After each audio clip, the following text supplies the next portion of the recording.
Hello बच्चों, आज हम बात करेंगे कि अंडर रूट 3 को किस प्रकार संख्या रेखा पर प्रदर्शित किया जाएगा। इसके पहले वाले वीडियो में हमने सीखा था कि अंडर रूट 2 को किस प्रकार संख्या रेखा पर प्रदर्शित किया जाएगा। उसमें हमने बताया था कि O से 1 इकाई की दूरी पर कोई बिंदु A मान लिया। जो पिछला सवाल था उसमें हमने क्या माना था, O से 1 इकाई की दूरी, 1 इकाई मतलब 1 इंच भी हो सकता है और या 1 सेंटीमीटर भी हो सकता है। तो 1 इकाई की दूरी पर हमने क्या कर लिया था, एक बिंदु A मान लिया था और उस बिंदु पर जो माना था, उस बिंदु पर एक इकाई की लंबाई की एक रेखा खींच ली थी जो OA से 90 डिग्री बनाए। इस तरह से हमने बनाया था। ठीक है, तो जिन बच्चों ने पिछला वीडियो नहीं देखा है वो देख लेंगे। उसमें हमने ये चीज बताई है कि O से एक इकाई की दूरी पर एक बिंदु A लिया और उसी बिंदु से 1 इकाई की दूरी पर एक रेखा खींच दी थी जो कि OA से 90 डिग्री का कोण बना रही थी। ठीक, और ऐसा हमने इसलिए किया था क्योंकि वहां पे अंडर रूट 2 लाना था। कर्ण का जो मान था वो अंडर रूट 2 लाना था और हमने ये भी बताया था कि जो भी मान लाना है उसके हिसाब से आधार का और लंब का चुनाव किया जाता है। उसमें हमको अंडर रूट 2 लाना था, इसलिए आधार मान लिया था 1 और लंब भी हमने 1 माना था। इसको जब सॉल्व करेंगे तो हमको कितना मिलेगा, अंडर रूट 2 मिलेगा। ये हमने पिछले वाले वीडियो में बात की थी।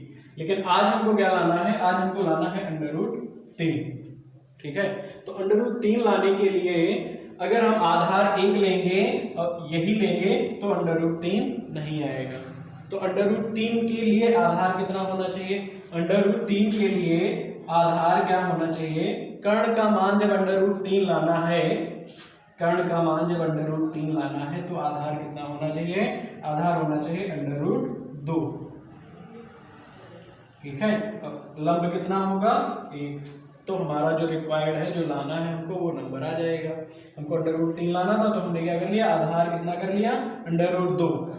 ठीक, अब अंडर रूट 2 आधार है तो ये स्क्वायर इससे कट जाएगा, तो यहाँ बचेगा 2, यहाँ बचेगा 1, अंडर रूट ऊपर लगा रहेगा ये वाला। अब आंसर आ जाएगा हमारा अंडर रूट 3।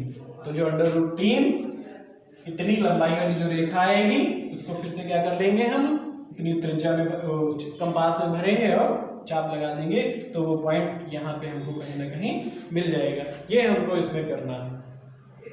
तो अंडर रूट 3 आधार लाने के लिए हमारी स्केल में कोई भी ऐसा नंबर नहीं होता है जो बताए कि यहाँ से यहाँ तक की अंडर रूट 2 दूरी होती है। स्केल में ऐसी कोई भी डिस्टेंस नहीं बताई गई। स्केल में क्या बताया गया, 1 सेंटीमीटर, 2 सेंटीमीटर, 3 सेंटीमीटर।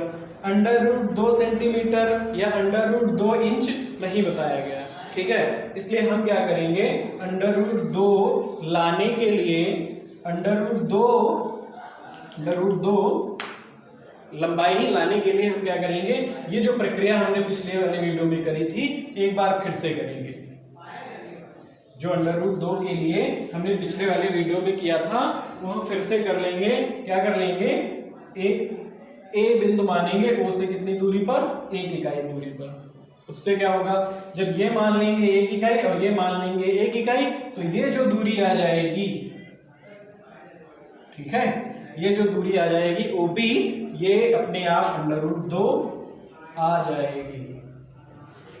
ठीक है, आधार अंडर रूट 2 हम यहाँ पे नहीं बना सकते स्केल की मदद से, तो हमने क्या कर लिया, हमने 1 तो बना सकते हैं, 1 इकाई ये और 1 इकाई ये मान ली, तो पाइथागोरस प्रमेय के अनुसार ये अपने आप अंडर रूट 2 हो जाएगा। और इसी आधार पर हम फिर से 1 इकाई खींच देंगे और इसको आधार मानकर और इसको लंब मानकर फिर से जब एक बार सॉल्व करेंगे तो अंडर रूट 3 आने लगेगा। यही तरीका है अंडर रूट 3 को संख्या रेखा पर प्रदर्शित करने का। ठीक है, तो शुरुआत कहां से करेंगे, शुरुआत यहीं से करेंगे कि OA हमने क्या मान लिया, माना OA 1 इकाई है। ये सब हम इसलिए कर रहे हैं ताकि हमको अंडर रूट 3 लंबाई के बराबर रेखा प्राप्त हो जाए। तो अंडर रूट 3 लंबाई के बराबर रेखा प्राप्त करने के लिए अंडर रूट 2 पहले लाना पड़ेगा। ठीक है, बिना √2 या बिना आधार √2 के √3 हम नहीं बना पाएंगे, इसलिए हमको ये दोबारा करना पड़ रहा है। तो हमने क्या किया, OA बराबर 1 इकाई और AB बराबर 1 इकाई, AB बराबर 1 इकाई, और ये भी लिखेंगे OA जो है ये दोनों परपेंडिकुलर हैं, बीच में 90 डिग्री है, तो AB परपेंडिकुलर है, लंब है इस पर, OA पर, ठीक, ये लंब है। अब पाइथागोरस प्रमेय से हमको क्या मिल गया, OB का मान हमने लिख दिया है पहले, अगर इसको हम हल करेंगे तो किस तरह से आएगा, OB का स्क्वायर पाइथागोरस प्रमेय से कर्ण का स्क्वायर बराबर होता है आधार का स्क्वायर और प्लस लंब का स्क्वायर। तो यहां से आ जाएगा 1 का स्क्वायर और ये 1 का स्क्वायर, तो ये हो जाएगा 1, ये हो जाएगा 1, यहाँ आएगा 2, तो ये इधर कितना आएगा, OB स्क्वायर, तो OB का मान √2। ठीक, अगर हम यहाँ से √2 त्रिज्या ले करके यहाँ चाप लगाएंगे तो यहाँ फिर से कितना आने लगेगा, √2, वो जो बिंदु आएगा जो यहाँ पे काटेगा वो √2 को प्रदर्शित करेगा, लेकिन हमको क्या करना है, √3 को प्रदर्शित करना है, इसलिए हम इतने आधार पर पुनः हम क्या करेंगे, आधार OB पर, OB को क्या मानेंगे, आधार मानेंगे, आधार OB पर बिंदु B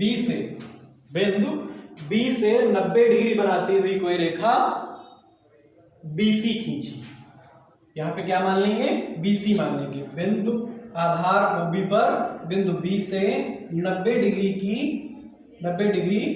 कोण बनाती हुई कोई रेखा क्या कर ली, तो BC खींची, ठीक है, और जो BC की लंबाई मानेंगे वो 1 इकाई ही मानेंगे। 1 इकाई इसलिए हम कह रहे हैं क्योंकि यहाँ पे √2 आ ही गया है, आधार ये हो जाएगा और ये लंब 1 इकाई हो जाएगा, तो हमारा √3 के बराबर ये रेखा OC जो है √3 के बराबर आने लगेगी, इसीलिए आधार लंब जो है 1 इकाई ही माना जाएगा। तो हमने क्या किया, आधार OB पर बिंदु B से 90 डिग्री का कोण बनाती हुई रेखा कौन सी खींची, BC खींची, और ठीक, अब BC कितनी है, BC बराबर 1 इकाई, BC को कितना रखेंगे, BC 1 इकाई रखेंगे। अब हम OC निकाल लें, ठीक, ये कर्ण होगा, नहीं ये 90 डिग्री होगा, तो 90 डिग्री के सामने वाली भुजा क्या होती है, कर्ण, तो OC का मान जो आएगा वो निकाल लें, तो OC स्क्वायर बराबर कितना आएगा, OB स्क्वायर और प्लस BC स्क्वायर, तो ये मान कितना हो जाएगा, OC स्क्वायर, OB कितना है, √2 का स्क्वायर और प्लस 1 का स्क्वायर, ये कितना हो जाएगा, स्क्वायर √2 कैंसिल कर देगा, ये 2 आएगा और यहाँ से 1 आएगा, तो ये हो जाएगा 3, तो OC स्क्वायर का मान 3 है, तो OC का मान √3, ठीक, यहां तक क्या था, यहां तक OC स्क्वायर था, तो ये स्क्वायर जब 3 पे लगेगा तो √रूट बन जाएगा, तो ये इतनी जो लंबाई गई OC ये √3 के बराबर है। फिर हम क्या करेंगे, उसमें हमने क्या किया था, O को केंद्र मान करके √3 के बराबर चाप लगाया था, इसमें क्या करेंगे, O को केंद्र मान करके √3 लंबाई के बराबर चाप लगाएंगे, तो वो चाप जो होगा इस तरह से कुछ 1.5 के बाद यहाँ पर संख्या रेखा पर इस जगह पे 1.5 के आगे और 2 के पहले यहाँ पे कहीं प्रतिच्छेदित करेगा, और इसको हम नाम दे देंगे, ये पॉइंट B था और ये चाप लग गया, ठीक, और ये पॉइंट है C। जितनी रेखा थी लंबाई, ये लंबाई में कितने बराबर है, लंबाई में ये √3 के बराबर है, तो जो चाप यहाँ पे लगेगा और जो बिंदु हमको मिलेगा इसका नाम दे रहे हैं सी डैश। तो ओ सी डैश √3 के बराबर होगा। ठीक है, ओ से सी तक की दूरी कितने बराबर होगी? √3 के बराबर होगी। इसलिए जो सी डैश होगा वो √3 को निरूपित करेगा। इस बात को हम यहाँ कैसे लिख लेंगे?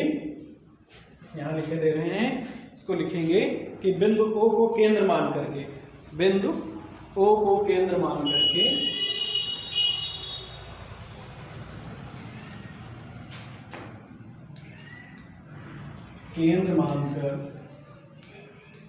बिंदु ओ को केंद्र मानकर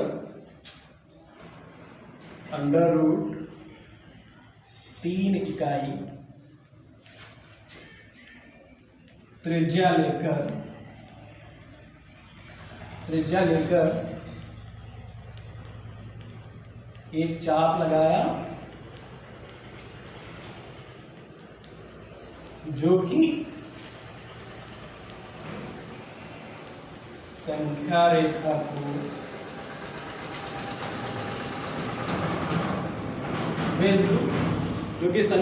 को बिंदु सी डैश पर काटता है। ठीक है, सी डैश पर काटता है, जितनी रेखा की लंबाई है √3 उतनी ही है √3 यहाँ। तो हमको मिल गया कि संख्या रेखा पर √3 को जो निरूपित करेगा वो कौन सा बिंदु होगा? वो होगा सी डैश। तो हम लिख देंगे अतः बिंदु सी डैश √3 को निरूपित करेगा।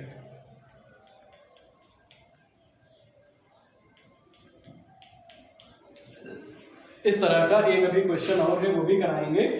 अब हम बात करेंगे √5 को संख्या रेखा पर किस तरह से प्रदर्शित किया जाता है। इसके पहले वाले वीडियो में जब हम बता रहे थे कि √2 को संख्या रेखा पर किस प्रकार प्रदर्शित किया जाता है, तब हमने बताया था कि आधार को 1 मान लो और उस पर, जैसे आधार 1 मान लिया था और इस पर जो परपेंडिकुलर खींचा था इसकी लंबाई भी इकाई थी, मतलब 1 थी। इस तरह से हमारा जो कर्ण आया था वो √2 आ गया था। जब आधार 1 है और लंब भी 1 है तो कर्ण कितना आएगा? कर्ण आ गया था हमारा √2। ठीक है, लेकिन आज हमको क्या सिद्ध करना है? प्रूफ क्या लाना, दिखाना क्या है? हमको दिखाना है √5 को संख्या रेखा पर। इसलिए हम क्या करते हैं, इस आधार को 1 ना लेकर के इस आधार को क्या ले लें? 2। इस आधार को 2 ले लेंगे तो 2 लेने से फायदा ये होगा हमारा √5 कर्ण का जो मान होगा वो कितना आने लगेगा? कर्ण का मान √5 आ जाएगा। ठीक है, इस तरह से हम आधार कितना लेंगे? 1 इकाई ना लेकर के अब आधार हम 2 इकाई मानेंगे और 2 इकाई मान करके इस क्वेश्चन को सॉल्व करेंगे। ठीक, माना OA, यहाँ पे पॉइंट क्या है? A। इस बिंदु को हमने मान लिया A है। माना OA बराबर 2 इकाई और OB यहाँ पे ये लाइन खींच दी और इसको हमने क्या कहा? ये 2 इकाई है यहाँ से यहाँ। और बिंदु A से जो परपेंडिकुलर खींचा वो उसमें भी 1 इकाई था और इसमें भी 1 इकाई ही होगा, मतलब ये जो AB लाइन खींची तथा AB कितनी है? AB है 1 इकाई। ठीक, AB है 1 इकाई और OA पर AB लंब है। OA पर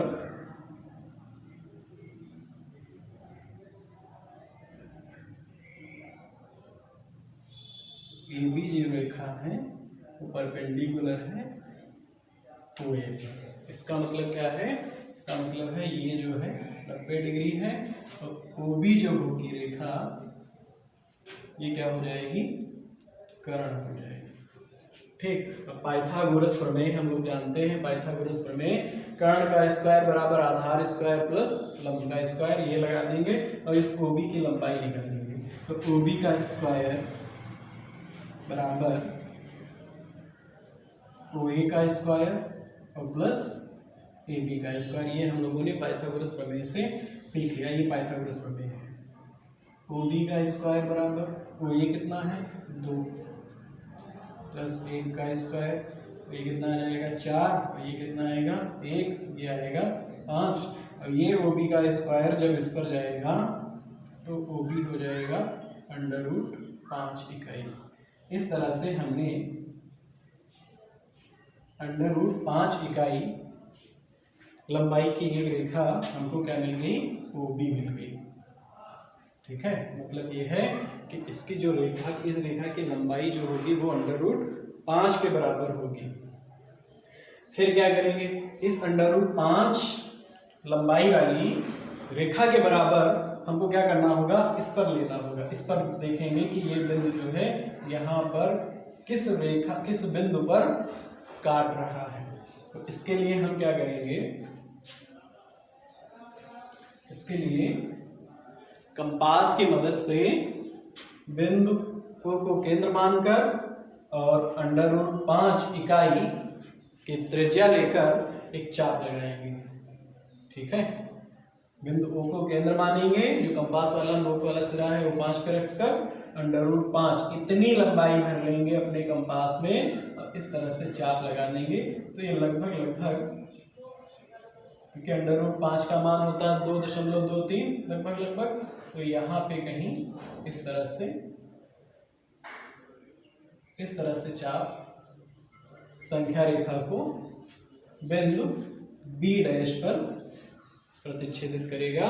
और B डैश को ही क्या कह देंगे हम लोग, क्योंकि ये √5 है, ये इतनी लंबाई √5 है, तो ये इतनी लंबाई क्या हो जाएगी, ये भी तो √5 होगी, √5 के बराबर आएगी।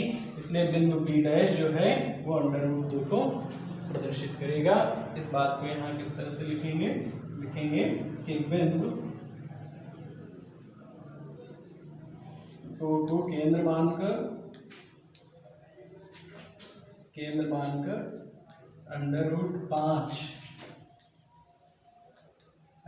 √5 इकाई की 5 इकाई त्रिज्या की 5 इकाई त्रिज्या के बराबर चाप लगाया,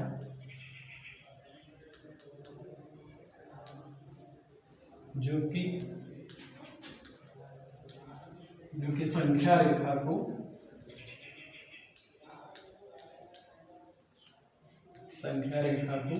बिंदु B डैश पर काटता है, बिंदु B डैश पर काटता है।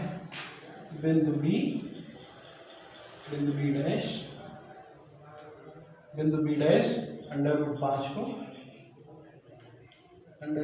को निरूपित करेगा।